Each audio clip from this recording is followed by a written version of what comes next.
So Jake Tapper, his book coming out in a week. Here he is this morning on CNN, creating a whole new set of realities. Watch this.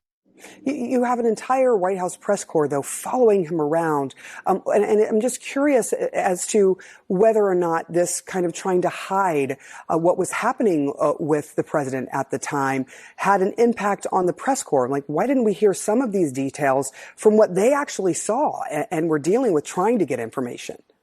Well, Alex Thompson and I were on the case, as were lots of other reporters, trying to figure out what was going on behind the scenes.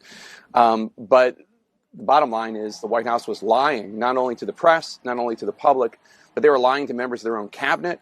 They were lying to White House staffers. They were lying to Democratic members of Congress, to donors about how bad things had gotten. All right. Again, amazing. True. Here's something true that he said, that Jake Tapper said on CNN this morning.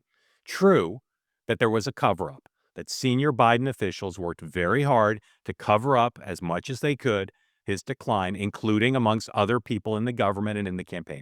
That's true.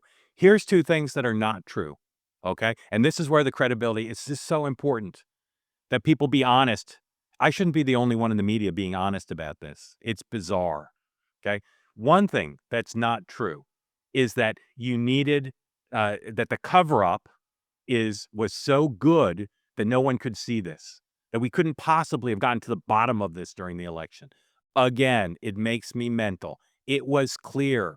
I saw it with my own eyes in 2017 at a public event with hundreds of people. You saw it almost every day, not every day, but almost every day, both in what he did and the fact that he had such a limited schedule. So it is not true that it's only after the election that Jake Tapper could have gotten to the bottom of this and the rest of the Washington press corps could have gotten to the bottom of it.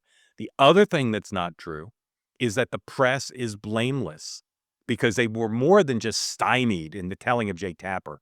They were stymied from getting to the truth. No, they weren't. They were part of the conspiracy and the cover-up. They allowed themselves to believe the ridiculous spin on TV in public, and privately they allowed themselves to be browbeat. I know reporters. Again, I said before, I don't know that Jake Tapper was browbeat by Biden folks, but I know reporters who were. They were told, you will lose access. The New York Post lost access because they covered the Hunter Biden story. Reporters who covered any story the Biden people didn't like were denied access. Does this sound familiar?